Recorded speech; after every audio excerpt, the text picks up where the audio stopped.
Welcome to Talk to Brazil with Tom Reaoch, the business connector to business in Brazil. Welcome to Talk to Brazil, the Business Connection, a podcast about business in Brazil and the world. I'm Tom Reaoch, an American living in Brazil for many years and known as the King of Networking, connecting people and talking from my podcast studio in Campinas, São Paulo, Brazil. Today's guest is Roger Spitz, and he's talking with us today from San Francisco in the United States. Roger Spitz is the founder of Tech Essential, the global foresight, strategy, and futures intelligent platform. Roger works in an advisory capacity with business leaders worldwide to capitalize on disruption as a springboard to drive value. He is founding chairman of the Disruptive Futures Institute, an educational think tank, and is also an advisor and speaker on artificial intelligence. Roger has also invested in several artificial intelligence startups, has lived and worked in 10 different cities across 3 continents, including Brazil. So with that, hello, Roger, and welcome to Talk to Brazil, the Business Connection. Hey, Tom, how are you? Fantastic to be with you this afternoon. Well, thank you, Roger. You have a very deep and profound understanding of the future, and that's what we want to talk about a little bit. But as you know Brazil well, something about the Brazilian mindset, I'm sure. But in my years here, I found that disruption has become a way of life in Brazil. And for years, business leaders trained themselves to spin on a dime, as we say, always being reactive, right? And every day was a new day, but not necessarily a better day. From your experience, are there quick fixes to the springboards? Is there a quick solution to getting out of this disruption? Yeah, so I like the way you put the question. And I often think of Israel and a term they use, which is a fantastic term, which is balagan. And there's an author, Inbal Ariely, whom I love, and she's a friend of mine, who defines balagan as a state of chaos with a promise of opportunity. And they often use that term for the state of mind of, children, entrepreneurs, but innovators alike, where actually it's a driver to innovation, and where something might seem impossible, but they think outside of the box and break things and fail and pick up and tinker and try and actually manage to succeed in doing the impossible. And so I guess the question is whether you just have the state of chaos or whether you have the state of chaos with the promise of opportunity. And I agree with you. Over the years, as I've seen Brazil, for me, it's, it is a phenomenal promise of opportunity. It's definitely a bit of chaos. But I'm actually very positive about the outlook. I don't think it will be immediate, and I don't think it will be easy. Mm-hmm. But I think that in a way, Brazil is little by little pushed more and more into sort of a very difficult, area, which almost extreme in terms of, social, economic instability, some of the political undertones, that there is the hope to wake up out of this in a very positive way, primarily for 2 reasons, actually. One is that it has done so well and it is actually very strong in many areas. It's just a little bit not always known to the outside world, and we can talk about that. So one is that the potential is there, which is a good starting point. Right. And we can talk about exactly why. But the second thing is a bit more of a funny one, which is actually, I think that in tomorrow's world or today's world, which is more complex, where there is no right answer, where there are unknown unknowns, where you need to basically innovate by being creative, by improvising, where you're experimenting, where you're testing things, tinkering, that actually you can be better off in a state which is a little bit more improvised or balagan, quote unquote, and take the positive spin on that than if you're too, like some certain countries or in Asia, which are very good at following rules and very rigid, but where basically you can't rely on specialists anymore. You can't rely on knowledge-driven education. You can't rely on those things. And so the kind of slightly more experimental, improvised mode leads itself to actually phenomenal things if it's used with the right kind of inspiration in a more complex world. So maybe I'm giving it the benefit of the doubt, but that's the future I would like to see, which actually leverages on this kind of chaos with this kind of promise of opportunity. Now, but I think your comparison is valid, and I agree with you, because I've also interviewed a number of persons here from Israel or who have dealings with Israel's probably the most innovative country in the world. And the comparison we have made during those conversations, in terms of geography, physical size, Israel has very little, but they've done a whole lot. Brazil on the other side has so much, so big. And I can see from the Israeli side, they're able to take this creativity, as you mentioned, the innovation, and scale up in an orderly fashion. Yeah. Brazilians, and my view here is that you do have opportunity, you have the creativity, you see a lot of things happening. But just as you mentioned, this springboard to scale up, to take a great idea and take it forward seems to be the challenge. How do we get over that? Yeah. So it's an interesting word, scale up, right? Because there are two ways of looking at it. Indeed, one is the bringing the idea to something concrete and productizing it and that, which is obviously pretty key. And I see what you're saying. It's not always been the easiest in Brazil. But the other way of looking at it is also to think that because of its size, Israel, and for all its phenomenal successes, commercially, in the true sense of scaling, which is achieving a certain degree of commercialization and success and that, it relies on countries outside of Israel, such as the US and other countries. And therefore, the question for me when I think of Brazil is if you have enough of the spark, you actually have such a big market and such an interesting market in many ways that maybe you don't need to be maybe as creative or crazy in terms of breakthrough innovations as Israel, but at least you have the benefit of the market. So when I look at areas, and 200 million people is what? It's probably the sixth largest country in the world. So you're quickly, after China and India, you have the US with probably 300 or so million. And so right. Brazil is pretty much up there, right? Mm-hmm. And then you have leadership, and AI relies on data, obviously.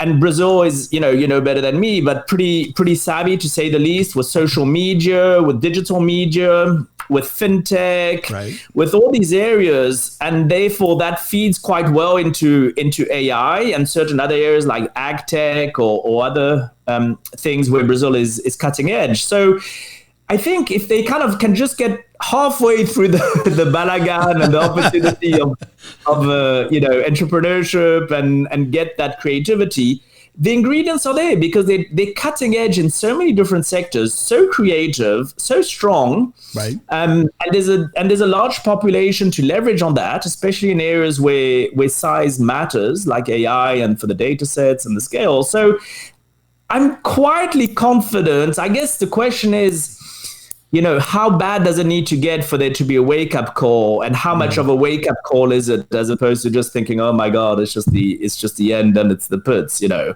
but I agree with you. When you look out into the world, and where everybody's always talking about a global presence, many companies here in Brazil, obviously look along the agricultural side. Agriculture is very strong. Brazilian products exported almost everywhere. Brazil is called the breadbasket, and rightly so. A lot of investment, a lot of technology, a lot of investment. We see harvesters here that basically, we're talking about artificial intelligence. You're seeing high mechanization, high impact from technology, where I've seen the operator of harvesters, he actually uses the time sitting inside the harvester to learn. He doesn't need to do anything. He's really just there as a passenger. And part of that, the company's training these people really because they need to upgrade the quality of the persons. The machinery is here, the technology is here. That is happening rather quickly. But other segments, I don't see the same thing happening. And Brazil, obviously, it is the breadbasket. People need to eat. But if we don't spread that out a little bit, I think that could be the challenge of the future. Yeah, I mean, one area I talk a lot about. In fact, I was with a specific organization in the sector only earlier this week in Brazil, is really education. And I think ultimately, a lot of these things are not, unfortunately, quick fixes and short term, right? And so it really starts with education and the role you give youngsters and the mindset the youngsters have for change. And again, coming back to Israel, when they had their own existential crisis in the 90s around, what's next and the geopolitical considerations and the need to be important in cybersecurity and cryptology and that. At the end of the day, they didn't have that. And it was just the very early days of these things. But they knew that technology needed to be developed, and it would be developed by basically young citizens, right? Kids in the 18, 19, 20, who'd move into some of the intelligence services. And what's fascinating is that ultimately, and that's just a 5-year duration, those programs, and then they move out to do other stuff. And so, within a matter of years, these youngsters, it's not only them, but were a huge driver to turning basically an entire country into a world leader in an area which is not only beyond cutting edge like cybersecurity, but also changes every second. Mm-hmm. And so it's kind of that mindset which, I'd love to just see the education system and, why not in Brazil? If enough people kind of have the wake up call and they change the mindset and you sort of have the new generations, understand that we're in a complex world, which is less linear and what that means and develop the right skills around that, there's no, exclusivity as to where good ideas can come from, right? Right. Well, you mentioned that education again, and I'd like you to talk a little bit about the Disruptive Futures Institute, and your focus there is education, right, as a think tank. It is. On one side, you're an advisor, and on the other side, you're a teacher. Yeah, no, it's thanks for asking, because it's an interesting one. It happened like many things accidentally. I spent 20 years on, working in investment banking, and at some point felt that it was interesting to move on. And I imagined a portfolio where I'd sit on some boards, do some advisory work, write a book, which I'm doing, just spending a bit of time, speaking, doing different kind of activities, and just taking a step back from a kind of more structured environment and corporate world. And when I started doing that, and it's quite recent, I only left, I've been maturing this idea for some years, but I only left, less than a year ago, full-time employment in quite a demanding environment. But when I started talking about some of these topics, and especially over the past few months with the current health crisis, I realized the extent to which there was a need for these topics to understand better what's happening, what tools do you have to address it, how to deal with it. And this interest came from not just leadership teams, but even youngsters. I did a podcast this weekend with kids in Cupertino wondering, what should I be studying given disruption? Right. And interest from places like India or Malaysia, and also all kinds of age brackets and all types of background. And so I actually decided from that the world kind of needed a better understanding of these topics. And it's a little bit of a bullshit bingo word. Disruptive, it's a hyper used word, but for want of a better word, I just felt that it was an environment which, is not linear, not predictable, and not stable. And so I think that's the world we live in more and more. And I think it's some of it is technology like AI, some of it is other societal or other influences. And I just felt that I'd been thinking about these topics for quite some time, myself going through a lot of learning, and what was the best way to maybe feed that back. And so I decided to have that platform. Some of it will be very democratic and free content to try and help people understand better these issues and hopefully provide some tools. Some of it might be geared more towards executive education or other things. But the fundamental need was that I just simply perceived, a lot of people all over the world with basically a necessity and a thirst to understand these topics better and to understand how it affects them and what do they do about it. Well, I think that's fair, because my feeling is exactly that we've been trained to get out of the comfort zone, but once you get out of it, then what do you do? And if there isn't any planning, if there isn't any thought about doing that, and many times the disruption that the world is going through right now, that wasn't planned, it happened. And then everybody is just running around, and I think that has been the stimulus for the whole world right now. It's sort of like everybody sticking their fingers in a plug and getting shocked and not trying to figure out what to do. And there are positive answers to that. And I think people are looking now. I think, the comfort zone is all gone everywhere. I think that's been taken off the board. Right. And so I think the disruption has happened, but the word futures now. Now we really do have to look at the future in a more structured way. Yeah. And so that's the drive. So you do feel that happening. Is that, now you mentioned that for the younger people, but C-level, when we're talking about the corporations that you've had all of your experience with that, some move rather quickly and others move very slowly. How would you, and today you're talking about the artificial intelligence, and you had an article that I read that you sent me recently about decision making, right? Yeah. And one of the headlines there was, strategic decision making, the future of strategic digit making, and then decision making, no longer human exclusive. Yeah. So where are we with that at the C-level? So different aspects to that, but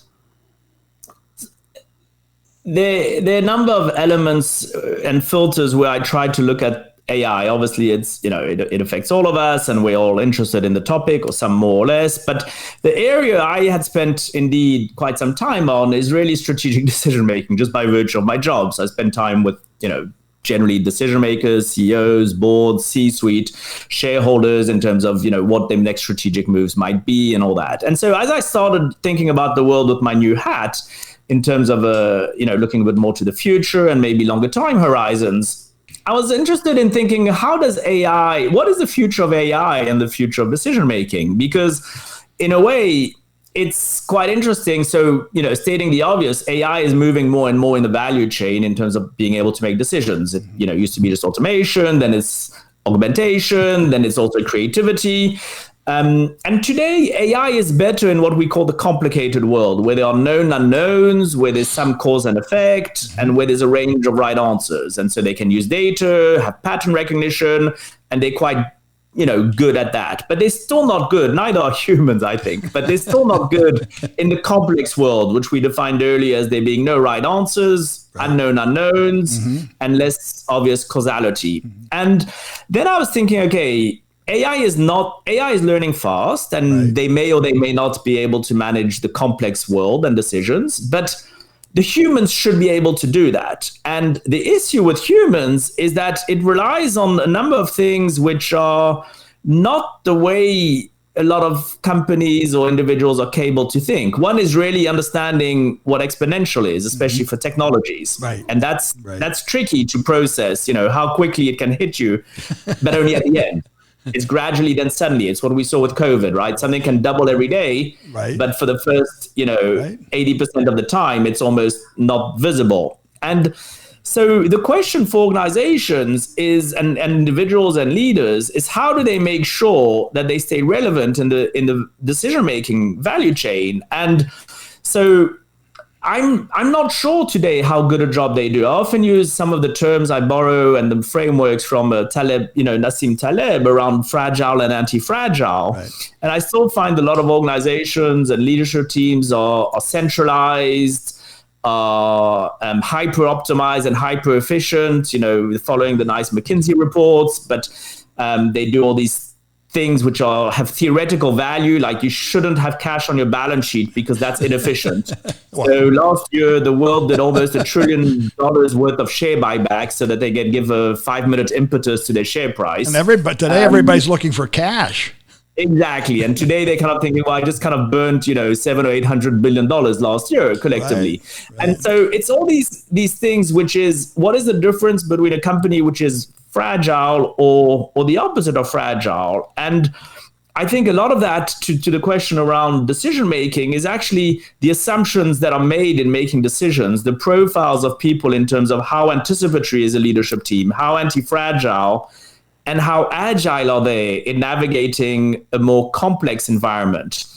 And if they're not doing a good job at that, basically AI, which is learning fast, at some point might they kind of become a bit more obsolete? And that's really my question.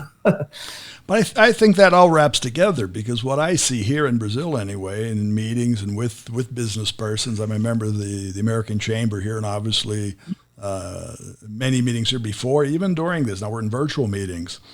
But part of the impact really comes from that. And what I see more often, people talk about when the decision-making process is based on the past. Yeah, that's exactly the issue. And what you're saying is that we need to talk about the future. So how do you, I don't want to say forget your past, but how do you stimulate the future? And how do you get people around the table, the decision makers, the 3 or 4 or 5 directors that you have, the CEO, to talk about tomorrow without referring to yesterday? Because everybody says, well, in the past and, whatever. Yeah. And that seems to be what's happening. And people can't get over that hurdle of the past. Yeah, no, you're so right. And that's where I really always try and make that distinction between, what is a complex world. And, it's Stephen Hawkins who considered the 21st century to be the world of the century of complexity, and which again, there is no causality in the same way, or it's not as straightforward as complicated. It's more like the Amazon River. It's the distinction between, so complicated is Petrobras, they're going for an oil exploration, you look at different experts, they opine, you go for it, and you can rely on things. It's pretty, you have known unknowns, you have the right answer, you can rely on experts, etc. Complex is more like the Amazon River. Everything is interconnected. If you move one thing, it moves the other. You need emergent behavior, because as you do something, you realize the impact it has on something else. You can't predict it. And so one of the challenges, whether you talk about it in terms of being the future or ability to navigate complexity or what have you, it's ultimately the same thing, which is you use the word predictability, which is you can't predict it. And therefore, it's not linear, it's not stable, it's not predictable. And that's contrary to that, it's complex or it's exponential. And that indeed requires you to think about the future, not in the way of thinking you might be able to predict it, but in the fact that you need to imagine alternative plausible futures, which are not the current ones you know and have known. Right. Well, you made me referring to the have you been to the Amazon? Have you seen the river? I haven't. No, I use it as a case study. Oh, actually, I have, but I haven't visited it. I've been kind of close. I want to use this because what you just mentioned, it clicked on me. There are 2 rivers that come together in the Amazon basin. One is sort of blackish in color, the other sort of brownish. All right, and this is a tourist attraction. People go there to see where they meet. They flow for miles and miles and miles, and they don't mix. And so what you're saying is a little bit of that maybe we need to have things mix faster to bring the past and the future together quickly, because if things take miles to mix, that's a problem. And the future is on us every day. Before, the future used to take some time to get here, but it's happening right now while we're talking. Yeah, I love your analogy. And I use more and more the term liminality, which is, normally used for the in-between state or stage of things. So before it might have a certain configuration, and then you have a liminal, maybe slightly blurred in-between state, and then it becomes a sort of more defined after that. And I kind of use in my talks the analogy that I think liminality is here to stay. In other words, there's a continuous blurring of zones. You're not going to come out from a kind of before and after COVID. You have what's human or what's not human, right? You have what's artificial or what's real or what's fake. What's your home versus what's the office. What's real meat versus alternative meat. I use this term liminality, which is exactly, it's a beautiful analogy. I might use it, which you've just used, Tom, around that. You can't just wait to have clarity, or you can't just wait for things to pass, or you need to constantly, and that's coming back to the leadership question and decision making and then versus AI. If you're not agile enough to understand that there's interdependencies and that it's unpredictable, to understand that you need different perspectives to experiment, to try and fail, to tinker, to test, as opposed to having a big centralized structure and various other configurations or some theoretical models that assume X, Y, Z, ultimately, it doesn't necessarily kind of help you in today's environment, right? So today, the word you just use, agile, you need to be quick. You need to be quick, but it's especially responsive, right? So for me, the way I use agility is indeed there's a speed element, but speed not in the sense that you have to rush, but in the sense that you have to develop what is called emergent behavior. So you need to amplify things that are working and that seem to be getting you in the right direction. And on the contrary, you need to dampen some behavior that you feel are not helping because there's no right answer, because it's not predetermined. Right. There's no direct cause and effect that you can know beforehand. Ultimately, the emergent and the agile, I use it in the sense of kind of testing and trying and seeing where it goes, because you can't just sort of say, oh, I've got the guide, this is what we need to do, we're all good. You're going to have to sort of test it there and then. Mm-hmm. So there's a speed element, but there's literally an agility in the sense of emergence, if that measures. So you're redefining fail fast. Yeah. And also, I actually like to redefine fail, because for me, if there are no right answers, what is fail, right? Because you have to experiment and you have to have an environment which allows you to experiment, because that's precisely it. You don't know necessarily what will work or what won't work beforehand. And so that's where it's so important to have people who can figure things out. And that's why Brazil, there's a lot of hope, because one thing about the Brazilians is that they're very agile in ways around getting around a tricky situation or innovative. No, but seriously, I agree with you. I agree with you. It can be helpful. One of the words that I learned when I first came here, which at first I couldn't understand it, the meaning. In Portuguese, it's a word called jeitinho. For sure. It's exactly that. You're so right. But jeitinho, when you come here as a foreigner, the American come here, and they go, jeitinho, dá jeito, and we'll find a way. And, that sort of frustrated me, because everything was a jeitinho. I said, what is the process of a jeitinho? But Brazilians do have that. That's a process-oriented way of doing things. That's just part of the way of life here. Yeah. But you see, that's exactly why I think you could harness that in the same ways you can harness the chaos of the balagan. Mm-hmm. It could be that you turn it in a way that is actually a driver to kind of innovation and to change.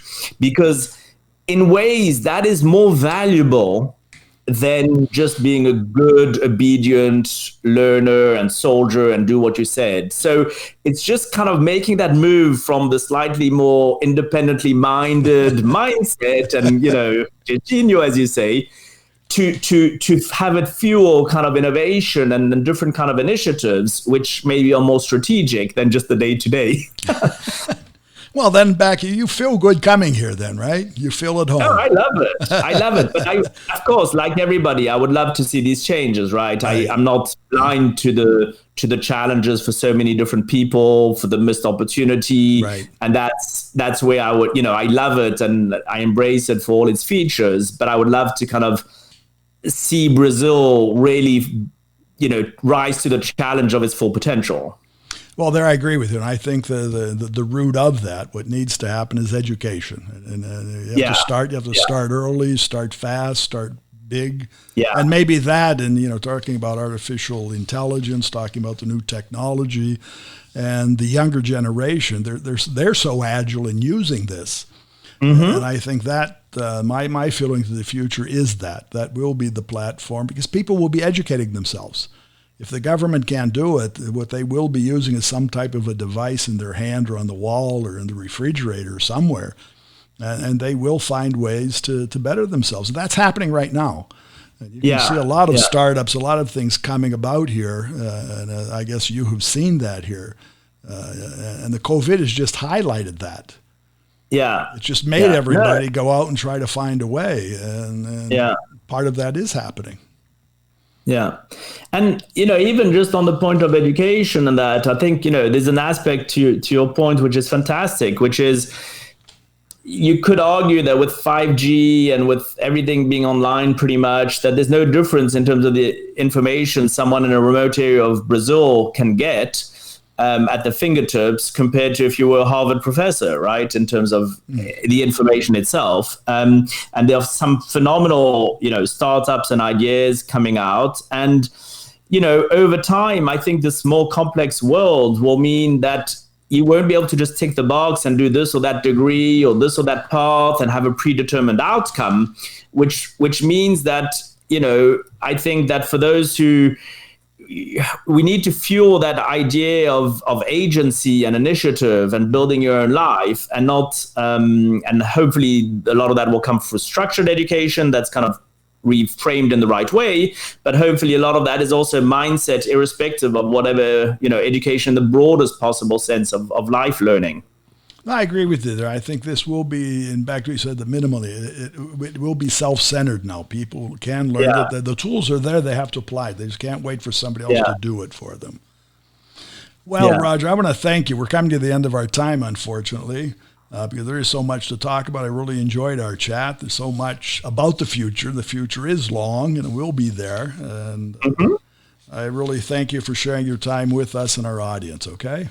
I loved it. Thanks for having me, Tom. Amazing. Well, hopefully maybe someday we'll see you here in Brazil once you get down here, or virtually, all right? Look forward to that. Look after yourself, Tom. Okay, and for our listeners, you can find more about Roger Spitz, and his name is Roger, Roger. Last name is Spitz. You'll find him on LinkedIn with the name Roger Spitz. And also you find him at the company, which is Tech Essential. That's TECHISTENTIAL.AI for artificial intelligence. Or you can visit our site, talktobrazil.com, and find more information and other links as well. All of our previous shows of Talk to Brazil are also available on Spotify, Apple Podcasts, Google Podcasts, and YouTube. I'd like to thank you, our audience, and our sponsor, Focus MI Market Intelligence. Focus MI specializes in market research for the Brazilian agriculture market. And more about them on their site, which is www.focusmi.com. That's focusmi.com. Remember, when you talk to Tom, you talk to Brazil and the world. Thanks for listening to Tom Reaoch on Talk to Brazil, the business connector to Brazil.